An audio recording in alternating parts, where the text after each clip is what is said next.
जिस वातावरण को दुनिया भर में देखने की अभिलाषा संतों महात्माओं की और सज्जन प्रवृत्ति वालों की हमेशा से रही हैं, और आज भी ऐसी सज्जन प्रवृत्ति वाले या भक्तजन चाहते हैं कि दुनिया भर में, संसार भर में ऐसा ही वातावरण ये स्थापित हो जिसके द्वारा राहत महसूस की जा सके।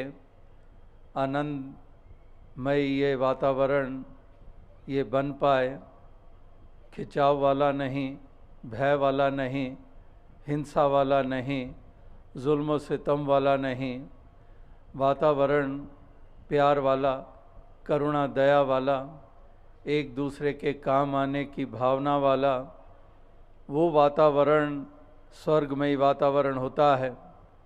इसीलिए धरती को जन्नत, धरती को स्वर्ग बनाने की जब बातें होती हैं तो इन भावनाओं के बगैर संभव नहीं है।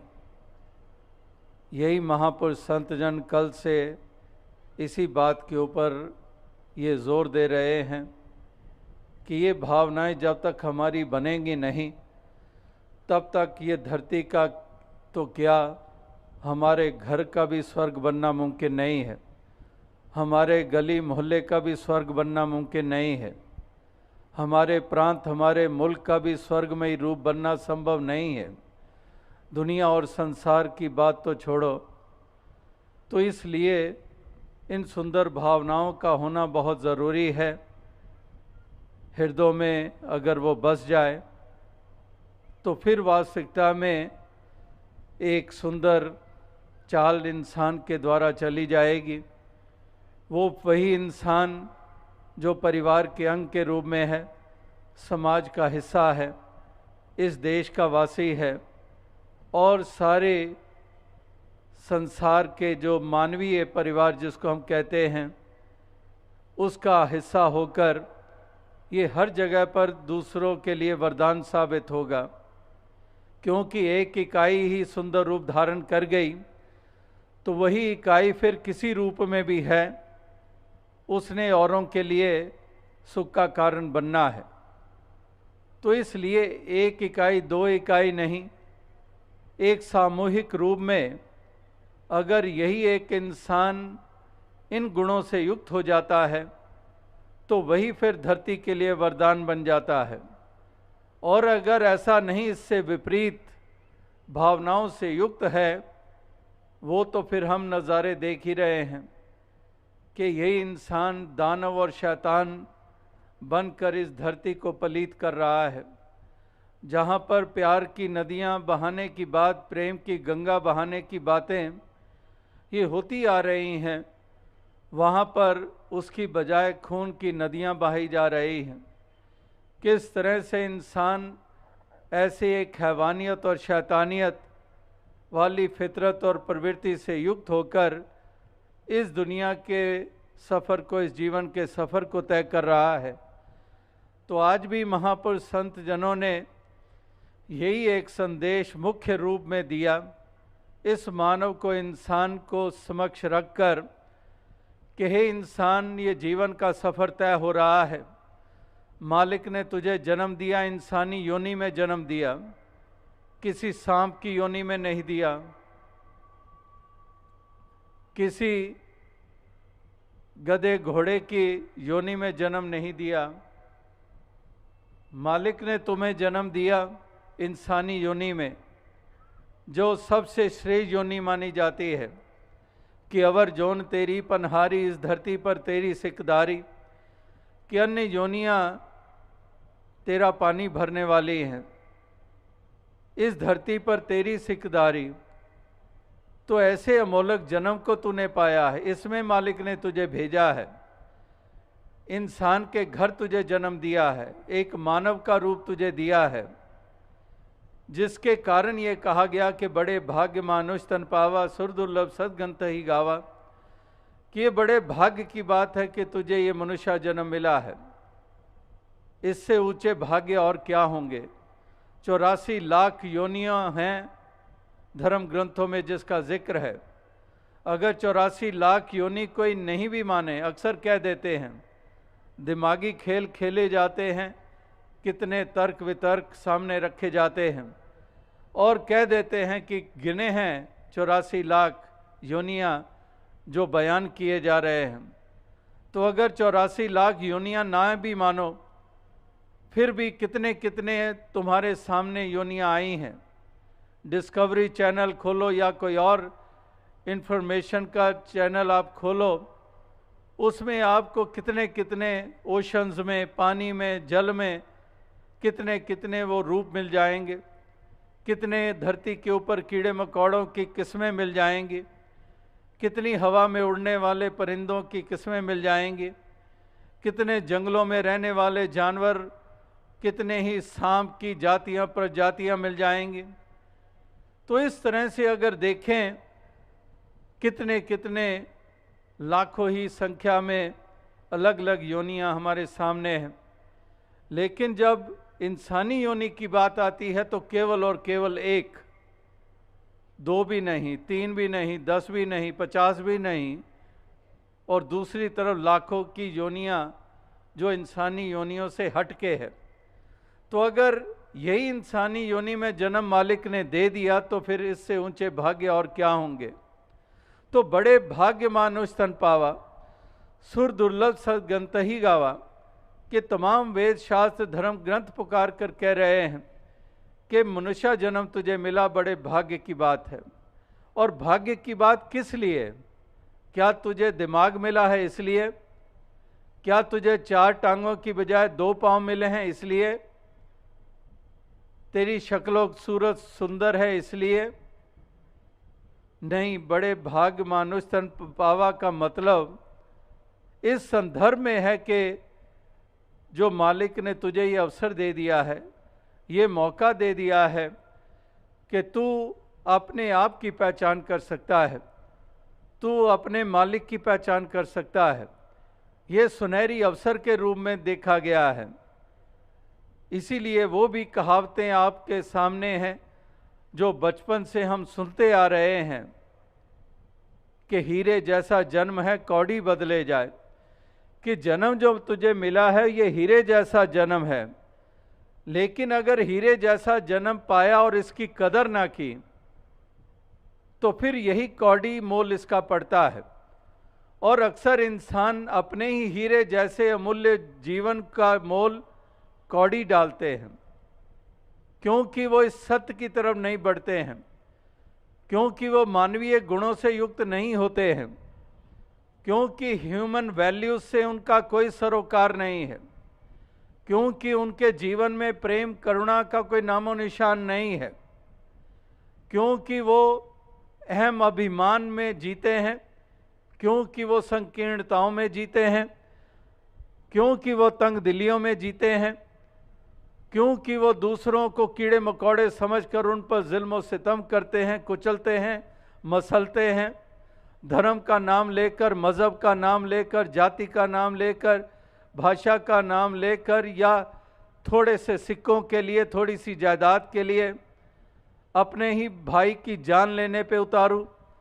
पिता जिसने पाला पोसा है उसकी वसीयत किसी और तरफ ना मुड़ जाए, उसकी उससे पहले जान ही ले लो। तो इस तरह से इंसान में ऐसी वो फितरतें जाग चुकी हैं जिसके कारण उसने अपने ही जन्म का मोल कौड़ी डाला है, किसी दूसरे ने नहीं, खुद डाला है। क्योंकि खुद नहीं जागा, क्योंकि खुद नहीं संभला, क्योंकि खुद वो मानवीय चाल को नहीं अपनाया, तो फिर किसी और ने थोड़ी, तूने खुद ही अपनी इस अमोलक जन्म का मोल कौड़ी डाला है। क्योंकि केवल और केवल दुनिया और दुनियादारी तक तूने अपने इस सफ़र को सीमित रखा है, इससे आगे नहीं निकला है।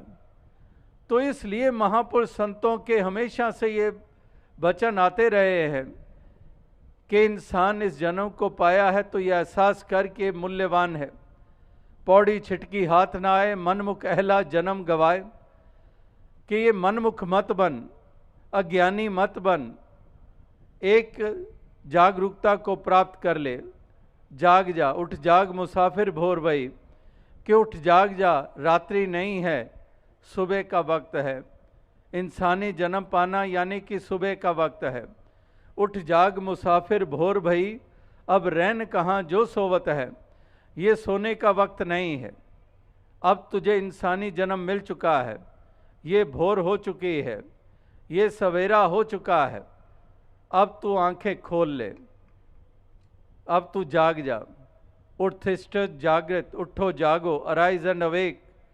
जैसे स्वामी विवेकानंद जी के ये मुख्य वचन ये अक्सर हमें पढ़ने को मिलते हैं कि arise and awake, do not be in slumberness, awake from the deep sleep you are sleeping in, no more slumberness, awake.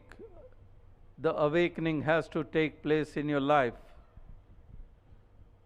उत्थिष्ठ जागृत, उठो जागो और प्राप्त कर लो जो प्राप्त करने लायक है, जान लो जो जानने लायक है, कदम वो उठा लो जो उठाने लायक है। तो इसलिए वो जागना ज़रूरी है, उसमें स्थापित होना ज़रूरी है। इसलिए जगाने की बात महापुरुष संत जन करते आ रहे हैं। लेकिन इंसान की ही फितरत युगों युगों से रही है सोने की।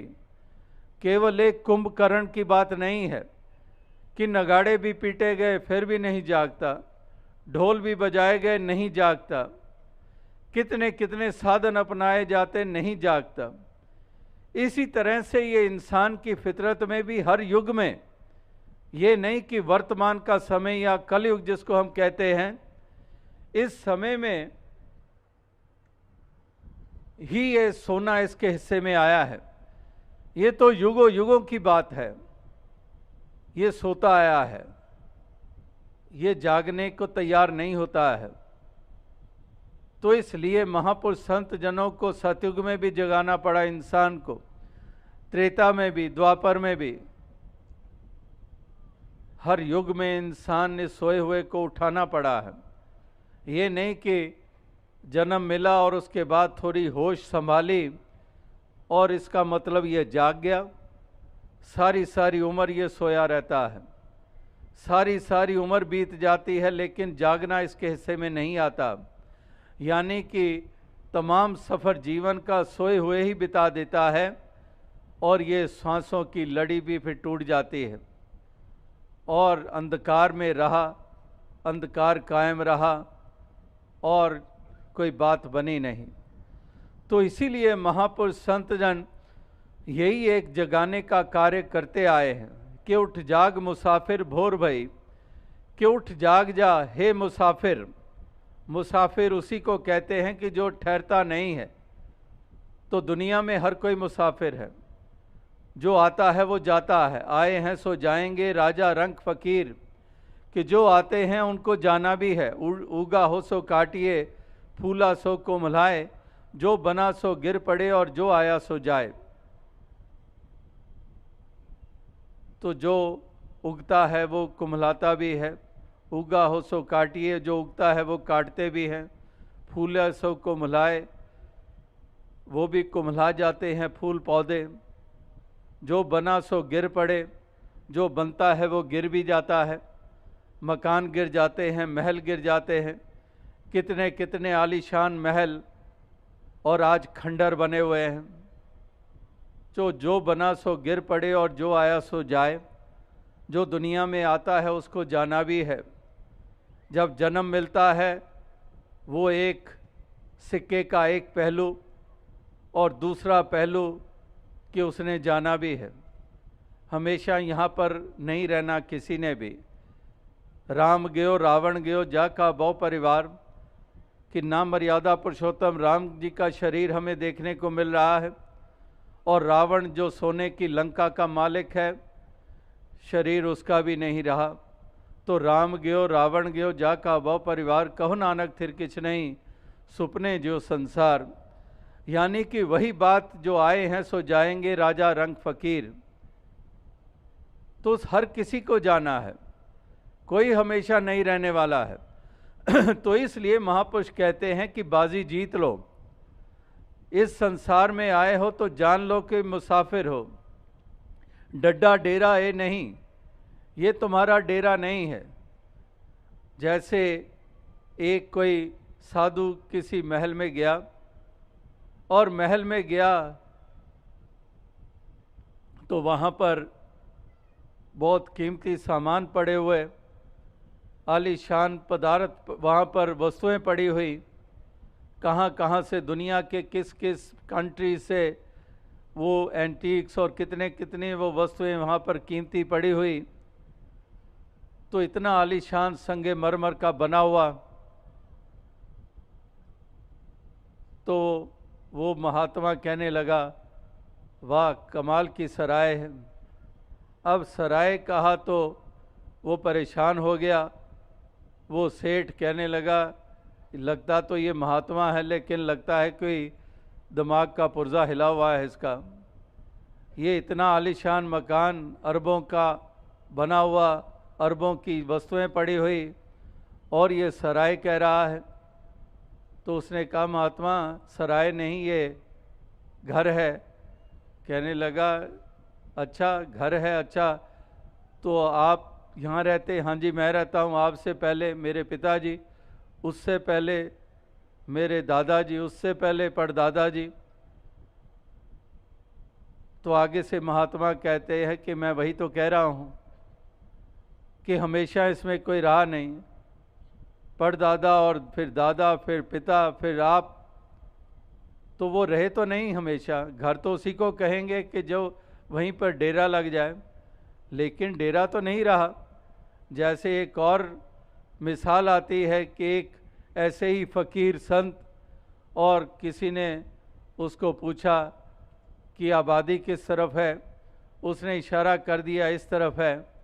वो उस तरफ चला गया। इंसान चला तो गया, वापस लौट भी आया, और लौटा तो इतना लाल पीला गुस्से में उस फ़कीर को कहने लगा, मैंने आपसे पूछा था कि आबादी किधर है, तो आपने इस तरफ इशारा किया, मैं उधर गया, वहाँ तो कब्रिस्तान था। तो वो आबादी मैंने पूछी थी। तो वो फ़कीर कहने लगा, मैंने ठीक ही तो बताया था, असल में तो आबादी यहीं थी, वहाँ से तो उजड़ कर यहीं आकर बसते हैं। जब भी ये जीवन का सफ़र तय होता है यहीं आकर बसते हैं। मैंने तो आबादी का ही रास्ता बताया था। तो कहने का भाव क्या है कि महापुरुष संत जन ये सच्चाई सामने रखते हैं।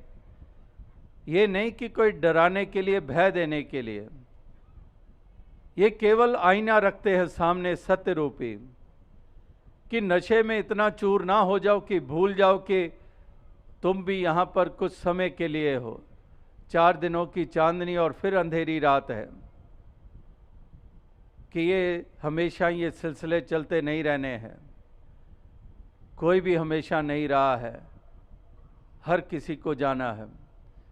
इसलिए इंसानों जन्म लेने के बाद और यहाँ से रवानगी होने से पहले जो बीच का वक्फा है, इसमें वो कदम उठा लो कि तुम इस संसार में भी यश के पात्र बनो और अगले जहान यानी कि परलोक भी तुम्हारा सुहेला हो जाए।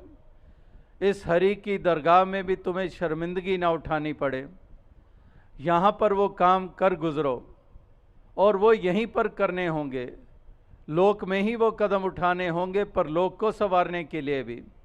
दोनों जहान यहीं संवरेंगे, इस संसार से रुखसत हो जाने के बाद नहीं, वो यहीं पर कदम उठाने होंगे। इसलिए महापुरुष कहते हैं कि ये लम्हे ये कीमती हैं, ये पल कीमती हैं, ये श्वास कीमती है, एक एक लम्हा कीमती है, एक एक पल कीमती है।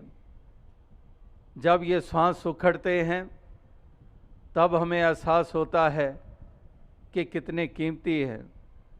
जब बड़े आराम से हम सांस ले रहे होते हैं तो इन श्वासों की कदर नहीं होती है। ज़रा सा कोई दम घुटना शुरू हो तो हम छटपटाते हैं, कोई गला ही दबा दे हमारा, छटपटाते हैं, कोई पानी में ही गोते आने शुरू हो जाएं तो छटपटाते हैं। और जब आराम से सांस ले रहे थे तो इन श्वासों की कोई कदर ना थी। तो एक एक श्वास की कीमत है, इसकी कदर करना जान लें। और वो कदर करेंगे तो इसकी कीमत का एहसास होगा।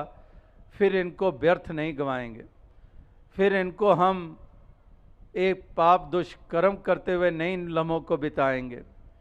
ये श्वास लेंगे तो हम नेकी करते हुए इन श्वासों को लेंगे, दूसरों के काम आते हुए हम इन श्वासों को लेंगे, दूसरों को खुशी देते हुए हम इन श्वासों को लेंगे। यानी कि वो श्वास भी, उनकी कीमत भी हमने जानी और कीमत डाली भी। एक ऐसी सुंदर चाल चलने के कारण, सुंदर भावनाओं से युक्त हो जाने के कारण, निज़ाम जिसके अधीन है, तो ऐसे मालिक खालिक को जान ले, इसके साथ अपना नाता जोड़ ले। और इसके साथ नाता जुड़ेगा अगर तू ब्रह्म ज्ञानियों का संग करेगा। करूं विनंती सुन मेरे मीता संत टहल की बेला, यहाँ खाट चलो हरि लाहा आगे बसे सुहेला। तो ऐसे संतों का संग, ऐसे ब्रह्म ज्ञानियों का संग कर लो जिनके संग के द्वारा तुम्हें ये सत्य की पहचान हो जाएगी, इस मालिक खालिक का बोध हो जाएगा और इसको अंग संग जान लोगे। और इसको अंग संग जान लिया, अपने मूल की पहचान हो गई, आत्मा की बात बन गई। आत्मा ने अपने जन्म को सुहेला कर लिया, इस संसार में आना उसका सफल हो गया, क्योंकि उसने ये जागृति प्राप्त कर ली, उसने अपने मूल की पहचान कर ली, इस मालिक खालिक को पहचान लिया जो ज़र्रे ज़र्रे में समाया हुआ है, जिसको दूर माने बैठा था, जिसकी तरफ अनजान बना हुआ था, अब इसी को रूबरू देख रहा है। जिधर देखता हूँ उधर तू ही तू है, कि हर शय में जलवा तेरा हू बहू है। तो इसको रूबरू, इसको जान लिया और फिर दसों दिशाओं में नतमस्तक हो गया। जैसे अर्जुन कुरुक्षेत्र के मैदान में दसों दिशाओं की तरफ नतमस्तक हो गया, इसकी कण कण में उपस्थिति को जब ज्ञान की दृष्टि से देख लिया तो नतमस्तक हो गया दसों दिशाओं में कि तू ही तो है विराजमान, तेरी ही तो उपस्थिति है, तू ही तो है जो अजन्मा है, तू ही तो है जो नाश नहीं होता है, तू ही तो है जो असीम है, तू ही तो है जो अजर है, तू ही तो है जो अजन्मा है, जो शाश्वत है, तू ही तो है जिसे कोई बनाने वाला नहीं है, जिसको स्वयं भू कहा जाता है, तू ही तो है। तो जैसे अर्जुन नतमस्तक हो जाता है इस ज्ञान की दृष्टि को प्राप्त कर लेने के बाद, इसी तरह से कबीर जी भी नतमस्तक हो जाते हैं इसको अंग संग जान लेने के बाद। और जरिया उनके लिए भी एक ब्रह्म ज्ञानी ही रामानंद जी के रूप में मीराबाई को अविनाशी की पहचान मिली, शाम का असली अविनाशी रूप जाना फिर से ब्रह्म ज्ञानी के द्वारा, यानी कि एक जो रविदास जी के द्वारा उन्होंने इस सत्य को जाना। और मीराबाई भी फिर यही पैगाम देने लग पड़ी कि पायो री राम रतन धन पायो, वस्तु मोलक दीनी मेरे सतगुर कर कृपा अपनायो। कि वाकई ही ये राम रतन धन मुझे मिल गया है, एक शाम का असली रूप मुझे मिल गया है। शाम का आकृति और रूप वो तो मेरे पास रहा, लेकिन अविनाशी जो रूप था शाम का, उससे मैं वंचित थी।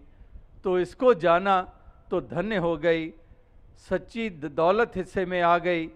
और वही वे फिर सर किसी को ये संदेश और पैगाम दे रही है।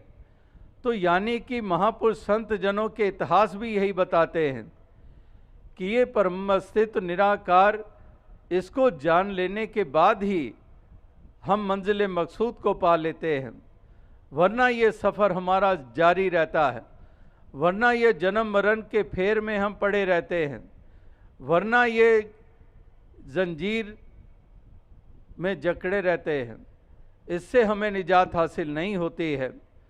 तो इसलिए महापुरुष कहते हैं कि ये काम कर लो जो लाजिम है, इस सत्य को जान लो, इस ईश्वर का बोध हासिल कर लो, और जो फिर इसको जान जाते हैं उनकी तमाम दूरियां समाप्त हो जाती हैं। जो इसको दूर माने बैठे थे, जितना करीब खुदा है उतना करीब ना कोई, लेकिन समझ उन्हीं को आई जिन पे रहमत होई, कि जितना करीब खुदा है उतना करीब ना कोई। शहर अग थी रा बसदा नेड़े, कि जो शहर अग से भी नज़दीक है। खुदा वो हरगिज़ खुदा नहीं है जो उधर तो है और इधर नहीं है, वो खुदा नहीं हो सकता है। तो इसलिए इसको करीब जाना, जितना करीब खुदा उतना करीब ना कोई, कि जितना करीब खुदा है उतना करीब कुछ नहीं, लेकिन ये दूरी फिर भी बनी रही। इसको दूर माने बैठे, इसको सातों आसमानों पे इसको सीमित रखा हमने, इसको हमने एक दिशा में सीमित रखा। इसको हमने जाना कि शायद जंगल में ही है, इसीलिए जंगलों में गए खोजने के लिए। काहे रे बन खोजन जाई सर्वनिवासी, सदा अलेपा तोहे संग समाई। कि कहाँ बनों में खोजने जा रहे हो, मोको कहाँ ढूंढे बंदे मैं तो तेरे पास में। कि मुझे कहाँ ढूंढ रहे हो, जंगलों में वीरानों में कहाँ ढूंढ रहे हो, मैं तो तेरे पास में। सर्वनिवासी सदा अलेपा तोहे संग समाई, कि तेरे संग है। तो इस तरह से इसको करीब जान ले, और जो इसको करीब जान लेता है यानी कि खुदा से दूरी मिट गई।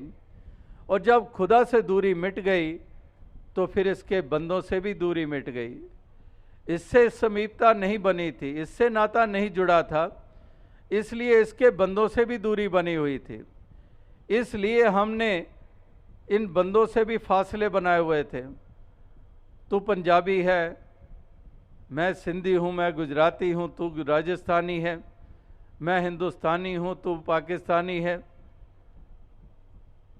इस तरह से तू चीनी है, तू जापानी है, तू अमेरिकन है, तू यूरोपियन है, तू अरबी है, तू फारसी है। इस तरह से ये दूरियां बनी हुई थी। मैं ब्राह्मण हूँ, तू क्षत्रिय है, तू वैश्य है, तू हरिजन है, इत्यादि। इस तरह से ये दूरियां बनी हुई थी। जैसे कल भी कहा कि रंग नस्ल के लिहाज से भी दूरियां, तो जब खुदा से नज़दीकत बन गई तो फिर इंसानों के दरमियान भी दूरियां मिट गईं। तो इसलिए इस खुदा से नज़दीकत बन जाए ताकि इंसानों से भी नज़दीकत बन जाए, और फिर इंसानों से नज़दीकत बन गई तो फिर असली इबादत हमारी हो गई। जब इंसानों से प्यार करना हम सीख गए, इनसे फासले मिटा दिए, इनको गले लगा लिया, ये नहीं देखा कि ये पगड़ी वाला है कि टोपी वाला है, इनको हमने गले लगा लिया, जान लिया कि ये मेरे ही परिवार का अंग है, खुदा के ही परिवार का अंग है। जो वसुदैव कुटुंबकम का जिक्र है, जो पहला सबक है किताब हिदा का कि मखलूक सारी है कुंबा खुदा का, अब वो अवस्था बन गई है, अब नज़दीकत बन गई है, अब ये दूरी बाकी नहीं रही। तो जब इंसानों से दूरी मिट गई, इंसानों से प्यार करना हमने सीख लिया, तो फिर यानी कि सही मायनों में खुदा की बंदगी और इबादत हो गई। जैसे वो शायर ने कहा है कि सर झुकाने से नमाज तो अदा हो जाती है, लेकिन इबादत के लिए दिल झुकाने पड़ते हैं। कि केवल सर झुका लिया तो नमाज तो हो गई अदा, लेकिन सच्ची इबादत, सच्ची बंदगी के लिए तो दिल झुकाने पड़ते हैं। और दिल वही झुकते हैं जिनमें प्यार बसता है, जिनमें प्रेम बसता है, वही झुकते हैं। वरना तो अहम से भरे होते हैं, अभिमान से भरे होते हैं, अहंकार से भरे होते हैं। मैं क्यों इसके करीब जाऊं, मैं क्यों इसको अपनाऊं, ये मेरे से नीचा, मैं ऊंचा, मेरा मज़हब ऊंचा, इसका मज़हब नीचा, मेरा पैगंबर ऊंचा, इसका नीचा। इस तरह से मेरी जाति ऊंची, इसकी जाति नीची। इस तरह से अहम में चूर रहते हैं। जैसे वो शायर का फिर एक शेर ध्यान में आया कि आदमी के बारे में ये बात समझने वाली है कि सर जितना भरा हुआ है दिल उतना ही खाली है कि जितना इसका सर भरा हुआ है, यानी कि अभिमान से भरा हुआ है। दिल इतना ही खाली है, दिल बिल्कुल खाली है, जैसे कि एक कोई वीरान जगह है, खंडर है। दिल बिल्कुल खाली है क्योंकि सर भरा हुआ है, और जिसके सर भरे होते हैं वही सर फिरे होते हैं। तो इसलिए महापुरुष संतजन यही एक संदेश देते हैं कि इस खुदा से नज़दीकत बना लें, इस मालिक खालिक से नज़दीकत बना लें, और इसके बंदों से नज़दीकत बना लें, और सच्ची इबादत, सच्ची बंदगी हो जाएगी। और कोई तरीका नहीं है, और कोई ज़रिया नहीं है। तो इसलिए इन बंदों से प्यार करना हम सीख जाएं, और प्यार का जहान हम बसाते चले जाएं। चारों तरफ प्यार के तराने हों, चारों तरफ प्रेम के नगमे हो, चारों तरफ प्यार की ठंडी फुहार हो, और इस प्रकार से एक हम दिव्य गुणों से युक्त होकर इस जीवन के सफ़र को हम तय कर लें। कहीं पर भी अहम ना हो, कहीं पर भी अभिमान ना हो। जैसे हिरण्यकश्यप वो सतयुग में हुआ, लेकिन वो सतयुग में पैदा होने के बावजूद वो अभिमान में रहा, वो क्रूर रहा, अपने बेटे प्रहलाद के ऊपर जुल्म करता रहा, और उसका बेटा वो भक्त साबित हुआ, अपने ही पिता से कहीं ऊंचा साबित हुआ।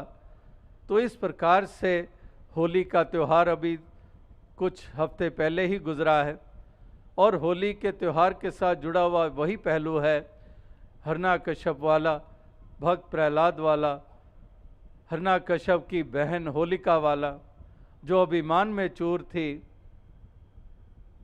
और इसलिए उसी अभिमान के कारण उसने अपने आप का अंत कर डाला, और भक्त प्रहलाद की जय जयकार हो गई। तो इस तरह से इस अहम से ऊपर उठकर विनम्रता को धारण करके खलूस और प्रेम के भाव को अपने हृदय में बसाकर एक दूसरे का भला मांगना भी, एक दूसरे का भला करना भी ये आ जाए अगर इंसानों को, तो वाकई ही ये धरती स्वर्ग बन जाए। ज़ुबानें तो कहती हैं कि सबका भला करो भगवान, सबका सब विधि हो कल्याण, कि ज़ुबान तो ज़रूर कह देगी।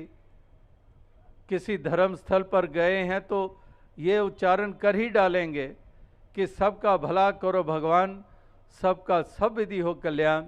ये ज़ुबान ने तो कह दिया, लेकिन मन में क्या प्रार्थना चल रही है?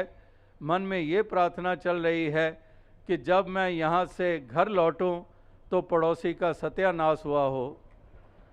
इस प्रकार से मन में तो ये विचार चल रहे होते हैं, मन में तो ऐसी भावनाएं विशैली चल रही होती हैं, लेकिन ज़ुबान क्योंकि मजबूरी है, अब कहीं पर प्रार्थना हो रही है धर्म स्थल पर तो ये तो हमने गानी ही है, लेकिन मन में क्या चल रहा होता है।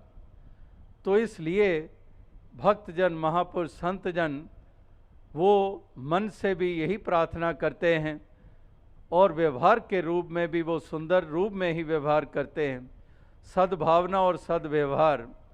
इस प्रकार से ये सलीका, ये जीवन का, ये हर किसी को आ जाए, यही एक शुभकामना, यही प्रार्थना, यही एक अरदास की जा रही है। साथ ही साथ वो संदेश भी दिए जा रहे हैं, वो मरम भी बताई जा रही है, वो ढंग भी बताया जा रहा है, वो रास्ता भी दर्शाया जा रहा है कि जिस रास्ते पे चलने से, जिन भावनाओं से युक्त होने से हे इंसान तेरा म्यार ऊंचा होगा, तो उसी रास्ते पे चल निकल, उन्हीं भावनाओं से युक्त हो जा, और अपना ये सफ़र जो है ये जीवन का मुबारक बना ले। ये तुम्हारा संसार में आना भी मुबारक, तुम्हारा संसार में रहना भी मुबारक, और जब संसार से रुखसत हो जाओगे तो तब भी अपना यश छोड़कर जाओगे, एक दूसरों के लिए प्रेरणा के कारण बनकर जाओगे। तो ये काम कर गुजरो, ये कदम उठाओ, यही एक महापुरुषों संतों का ये भाव है, ये संदेश देने का, जो युगों युगों से ये दिए गए हैं और आज भी वही संदेश ये दिया जा रहा है, ये दोहराया जा रहा है। तो आओ साथ संगत, दास और अधिक शब्दों का सहारा नहीं लेगा, इन्हीं शब्दों से आपसे इजाज़त चाहेगा, इस प्रार्थना के साथ कि दातार ऐसी कृपा करे, सबको तौफीक बख्शे, ताकि सभी समय रहते हुए ही ये कदम उठा लें, सत्य से नाता जोड़ लें, अपनी पहचान बना लें, बंदों की कदर कर लें, प्यार से व्यवहार कर लें और एक नेकी के साथ इस जीवन के सफ़र को तय करते चले जाएं, एक निर्मल और शुद्ध भावनाओं से युक्त होकर एक महक की महक चारों तरफ फैलाते चले जाएं और कभी भी भूलकर उस रास्ते पे ना चलें जो विनाश वाला रास्ता है, जो पतन वाला रास्ता है। उस रास्ते पे हरगिज़ ना चला जाए, रास्ता वही अख्तियार किया जाए जो ऊंचाइयों तक ले जाने वाला है, जो लोक और परलोक संवारने वाला है। उसी डगर पर चलें, उसी रास्ते पे चलें। और यही एक मंतव्य, यही मकसद था इस समागम का भी, जो यहाँ मध्य प्रदेश और छत्तीसगढ़ का जो मिला जुला समागम जबलपुर के इस शहर में आयोजित हुआ है। तो इस अवसर, इस मौके के ऊपर आप सभी का यही ध्येय है और उसी की पूर्ति के लिए आप स्थान स्थान से चलकर आए हैं। इन प्रांतों से ही नहीं, अन्य प्रांतों से भी नुमाइंदगी हुई है। तो इस प्रकार से यही उत्साह, यही लगन, परोपकार के जज्बे ये हमेशा बने रहे, ये भी शक्ति सामर्थ्य दातार सबको प्रदान करे। तो दास इन्हीं शब्दों से आपसे ज़्यादा चाहेगा, जो कल और आज सुंदर एक आनंदमय वातावरण आपने स्थापित किया, तो ऐसे ही वातावरण जगह जगह पर स्थापित होते चले जाएं, धरती के हर जर्रे पर स्थापित होते चले जाएं, जहां पर केवल और केवल महक की महक हो, कोई दुर्गंध ना हो। महक हो प्यार की, एक महक हो, एक खुशबू हो ऐसे प्रेम की जिसकी ज़रूरत आज धरती को है। साथ संगत जी, धन्य।